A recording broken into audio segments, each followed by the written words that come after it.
Maybe you're lying in bed tonight, phone screen dimmed, the hum of the world softening into the edges of sleep. Outside your window, the night exhales, quiet, endless, ancient. And maybe, as your breathing slows, you can almost hear another rhythm beneath it, the sound of water moving through time. Not the sea. Not the rain. But the Nile. The river that remembers everything. It has carried kings and beggars, priests and lovers. It has seen temples rise from dust and return to it again. In the half-light of dawn, it glows gold, like molten glass poured by the gods themselves. Reeds whisper along its banks, their voices thin and secretive, as if sharing old gossip with the wind. And somewhere beyond that hush, a heron drifts low across the surface, its reflection trembling, two wings mirrored, like twin souls. Egypt wakes slowly. The first rays touch the faces of statues that have watched 1,000 dawns. The stones seem alive for a moment, bathed in a breath of warmth.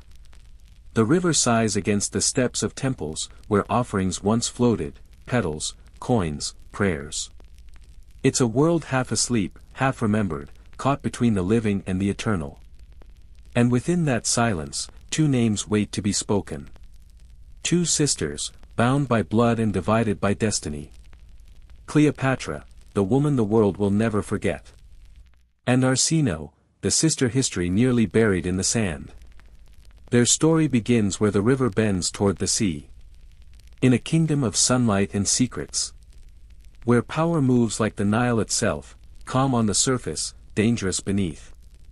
Maybe the river's whisper carries us now to a city of marble and mirrors, Alexandria, the jeweled heart of Egypt.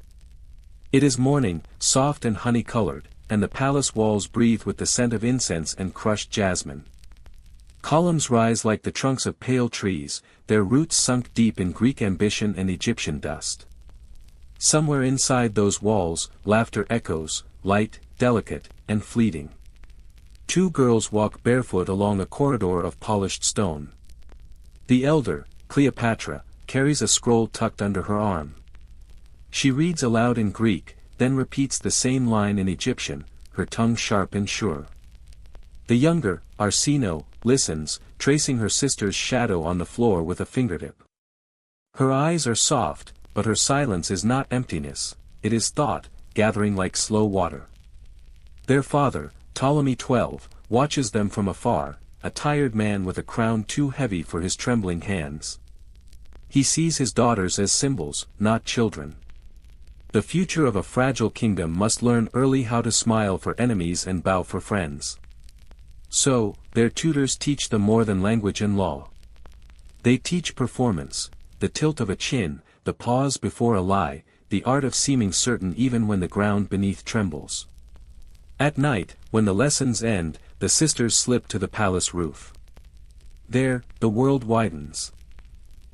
The dark sea whispering beyond the city, the lighthouse of Pharos gleaming like a star of its own making. They lie side by side beneath the vast Egyptian sky, pointing out constellations their ancestors once worshipped. Cleopatra names the stars, Arsinoe listens, her hair glinting like water in starlight. In that hush, they are not heirs, not rivals, only daughters of the same sun. But even the gentlest dawn carries the promise of day. And every sisterhood must one day test its light against the coming shadow. The palace changes when their father dies. Even the air feels different, heavier, perfumed with worry. The marble floors, once polished for dances, now echo with the quiet steps of men who speak only in whispers. Advisors, generals, Roman envoys, all circling like vultures around a golden corpse. Cleopatra moves among them like she was born for this storm. Her words slide through the room like silk over steel, soft, but unyielding. She knows their languages, their customs, their weaknesses. She writes letters sealed in wax, signs decrees with the calm of someone who already wears the crown, though the coronation has yet to be declared. Arsinoe stands behind her sister at court, smiling in all the right moments. Her dress gleams with gold thread, her veil delicate as sunlight. Yet behind that calm face, something begins to stir, not anger, not yet, but awareness. The warmth that once joined them as children cools into something still and sharp. At night, Cleopatra's private chambers glow with lamplight. Maps of trade routes, ledgers of tribute, and scrolls from Roman senators lie scattered across her table. The sound of quills and whispers fills the hours until dawn. Arsinoe passes the doorway once and sees her sister's shadow moving, the curve of a hand pointing at the world, as if claiming it. In the gardens, the fountains murmur between meetings. Courtiers gossip in coded tones. Gold fans flutter like birds hiding secrets. Rome, ever patient, waits beyond the horizon, its ambassadors smiling with the teeth of wolves. In public, the sisters still clasp hands. Still exchange polite laughter. But under those gestures, a quiet current pulls them apart, love curdling into ambition, devotion into defense. And so, the river of their childhood begins to divide. One branch reaching toward power. The other toward memory. Maybe the Nile itself held its breath that night. Its dark waters shimmered beneath a waning moon as a small barge drifted silently toward Alexandria. Within it sat Cleopatra, no longer the curious girl beneath the stars, but a woman who understood that in a world of men and empires, survival required both beauty and cunning. Her face was calm, her eyes unreadable. Around her wrists, gold serpents coiled, symbols of rebirth, of danger hidden beneath grace. She had returned to a city divided. The throne was contested, the palace crawling with Roman envoys and Egyptian generals who pledged loyalty to whichever hand offered gold first.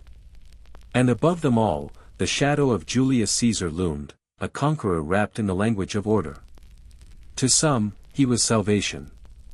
To others, invasion. To Cleopatra, he was opportunity. The story would one day be told like a fable, of a queen rolled in a carpet and delivered to the Romans' feet.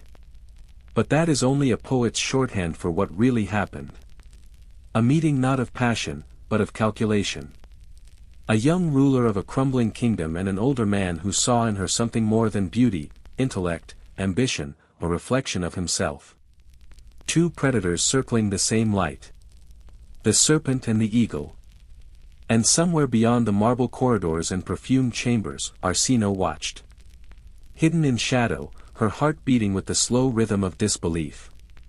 She saw her sister's name whispered by Roman tongues, carried across the empire like incense smoke.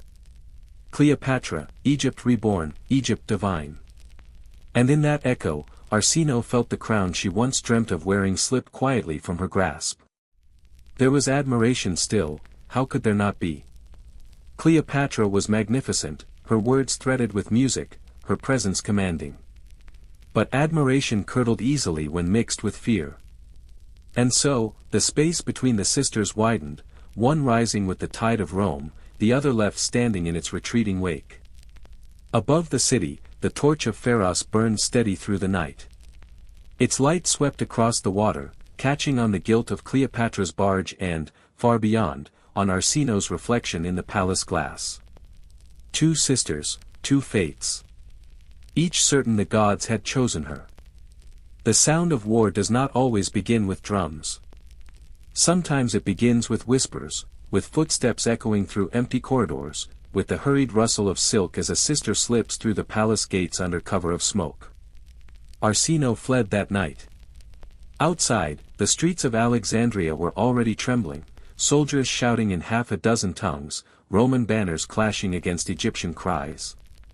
The air smelled of iron and salt and something older, like dust shaken from the bones of history itself. Above the chaos, the lighthouse, Pharos, burned like a silent witness, its beams sweeping across the dark sea. Within its fortress walls, Cleopatra waited beside Caesar.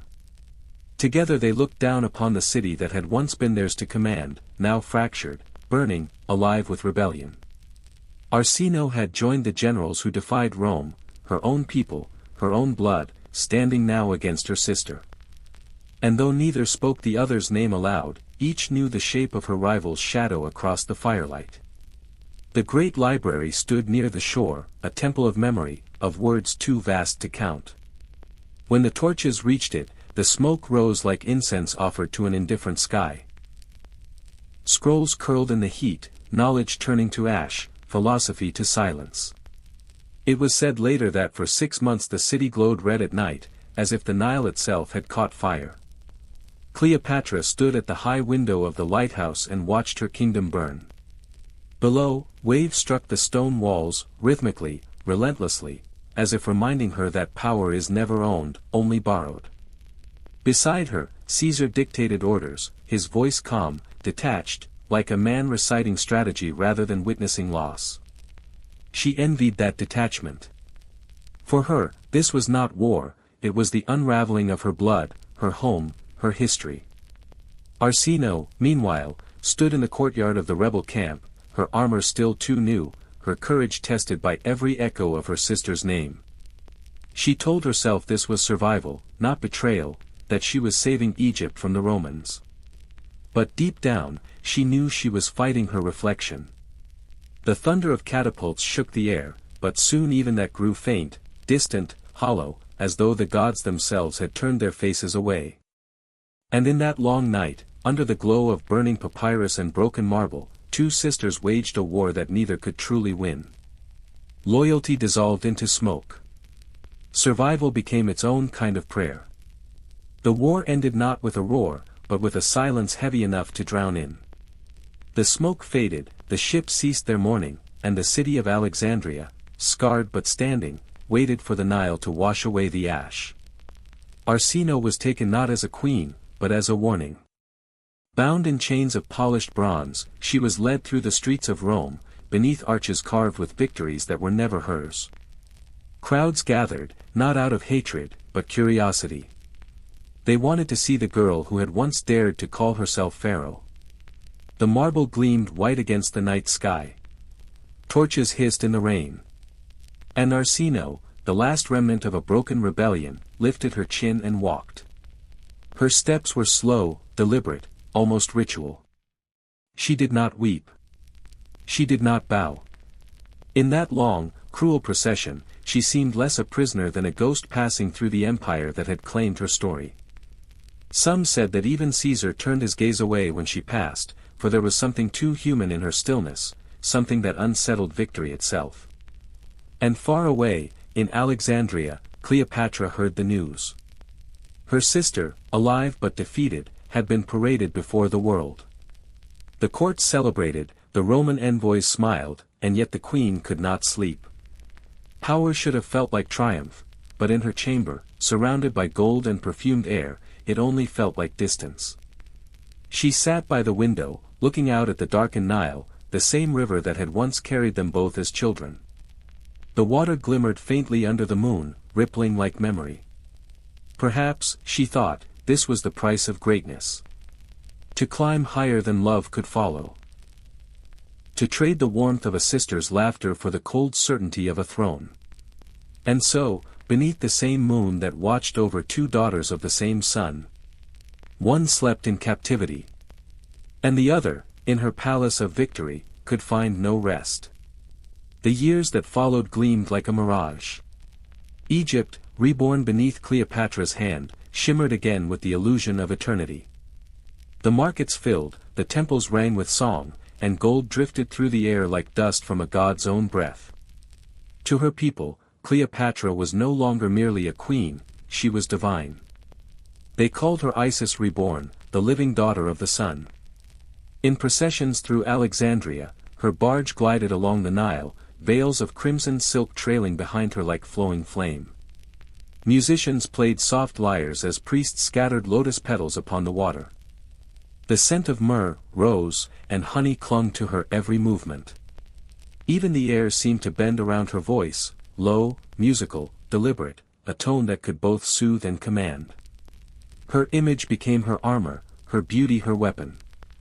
Every gesture, every glance, rehearsed like ritual. Yet within the splendor, a silence grew. Behind jeweled walls and endless ceremony, Cleopatra sometimes paused, her reflection caught in polished bronze. The face that looked back was flawless, divine, and yet not entirely her own. She had become an idea, the last light of an empire that had already begun to fade. No one spoke Arsinoe's name anymore. Her story had been folded into the dust of history, her memory erased from marble and scroll alike. But absence has its own kind of presence. And sometimes, in the hush before dawn, Cleopatra would think she saw her sister's outline in the mist that drifted across the river. Not accusing, not vengeful, only waiting. The queen turned away from the window then, drawing her silken robe closer, as if warding off a chill that had nothing to do with the air. Outside, the priests continued their chants. Inside, the goddess of Egypt closed her eyes. And wondered if divinity was only another mask.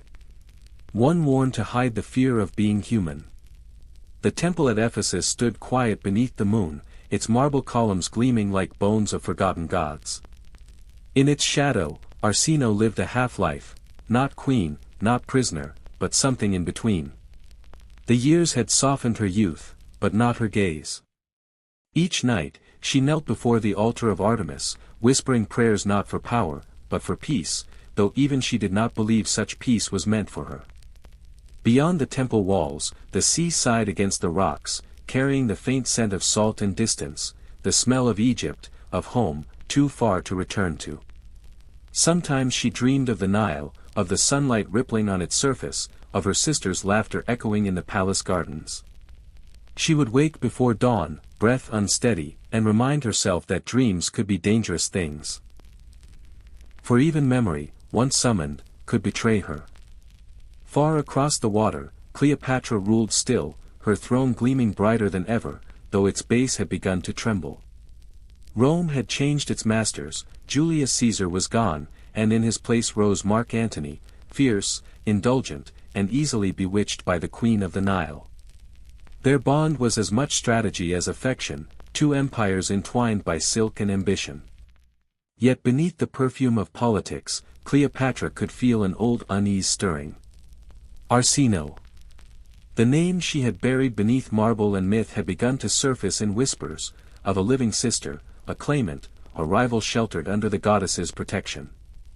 And Cleopatra, who had survived Rome and rebellion, knew that symbols could kill kingdoms as surely as armies could. A living sister meant an unfinished story. One evening, as the moonlight spilled across her table, she wrote a letter. Her hand did not shake, her words precise and cool, a message for Antony in Syria. It did not order death. It did not name guilt. It simply said, the gods do not rest while two daughters of the sun still breathe. And so the fate that had followed them since the cradle stirred again.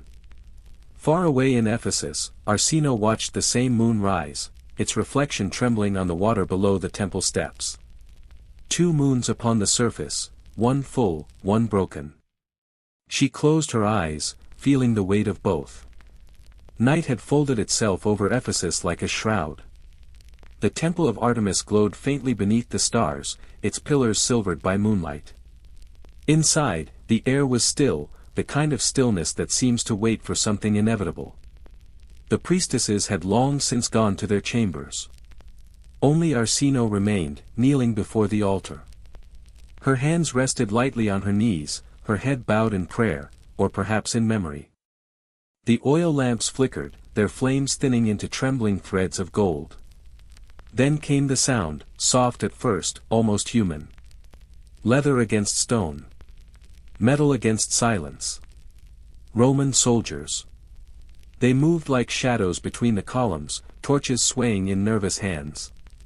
Antony's order had been clear but unspoken, a whisper carried from Alexandria across the sea, wrapped in Cleopatra's perfume and written in her stillness. The temple was sanctuary, sacred and forbidden. But even gods could be bribed, and even sanctuaries could bleed. Arsinoe turned before they reached her. Her eyes caught the light, steady, unafraid. She did not ask why. She had known this ending would come. There are deaths that surprise the world, and there are deaths that arrive like old friends, long expected. This was the latter. She rose slowly, the folds of her white robe catching the lamplight. A soldier hesitated, just a boy, his torch trembling. In that wavering glow, she looked almost divine. Then, softly, she spoke. I was born beneath the same stars as she. The words hung in the air, neither plea nor curse, only truth.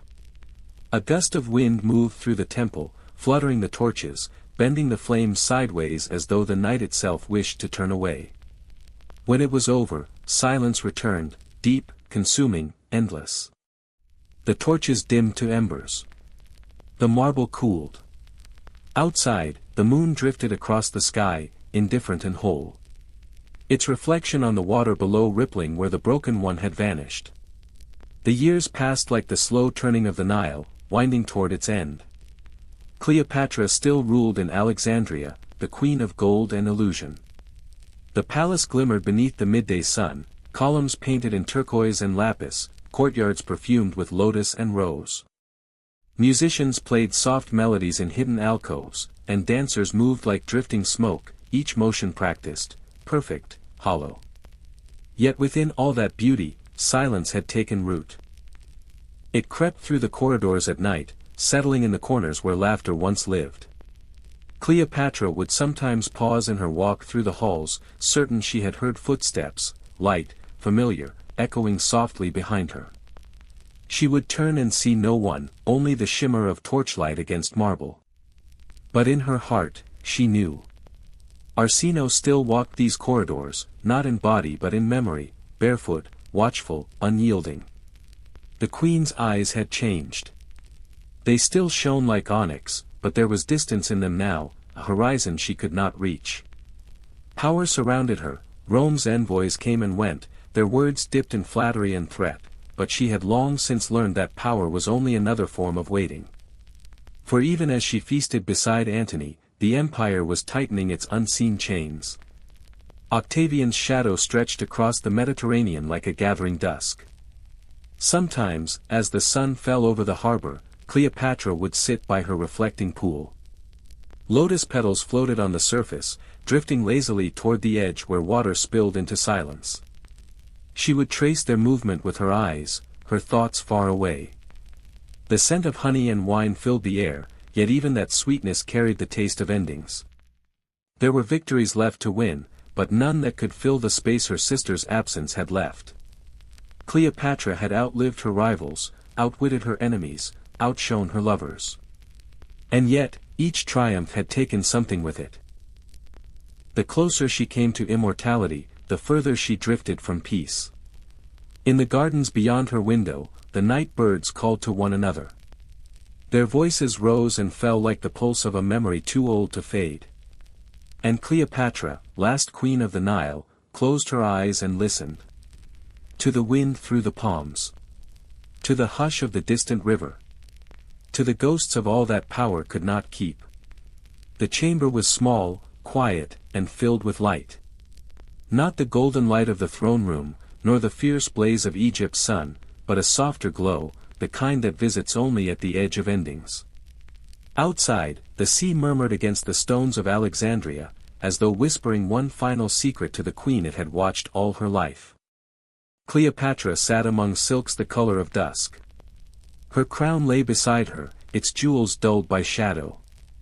In the corner, a servant set down a basket of figs, the kind she had always loved, ripened under the Nile's warmth, sweet and fragrant. But among the fruit, something stirred. A slow, silent motion. A symbol older than any kingdom, older even than her bloodline, the serpent. She did not flinch. Her fingers brushed the air above it, reverent, almost tender. There was no fear in her, only stillness, the composure of a woman who had spent her entire life turning fate into theater. Even in death, she staged her story like a coronation.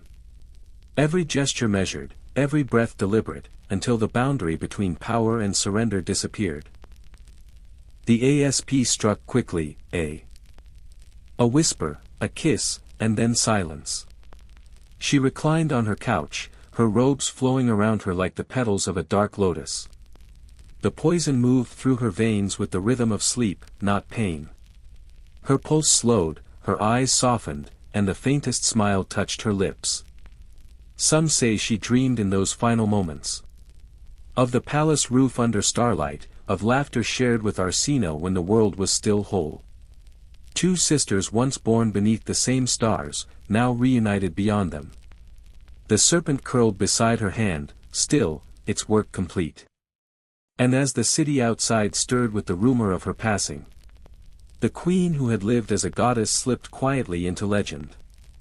Her beauty unbroken, her mystery intact. Two stars now burning together in the endless Egyptian night. Maybe you're lying in bed tonight, the light of your screen dimmed to a faint glow, the world quiet except for the soft rhythm of your own breath. Outside your window, the wind moves gently, the same wind that once brushed the palms of the Nile, that once carried songs from Cleopatra's harbor across the darkened sea. It's strange, isn't it, how history never truly sleeps? How the stories of empires and hearts, of crowns and tears, still drift through the centuries, waiting to be remembered by someone half asleep in another age. If you listen closely, you might hear it, a ripple beneath the silence. The Nile still flows, winding through time, whispering of two sisters who once shared its reflection. Cleopatra, the queen the world remembers. Arsinoe, the one it almost forgot.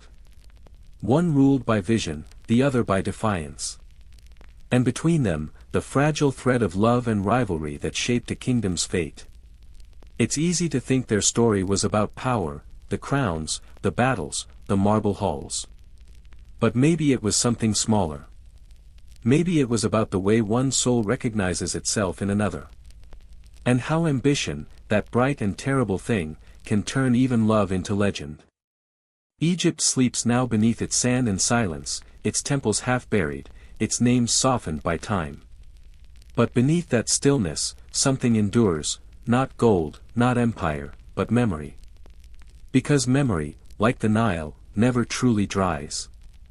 It only finds new paths, new dreamers, new listeners.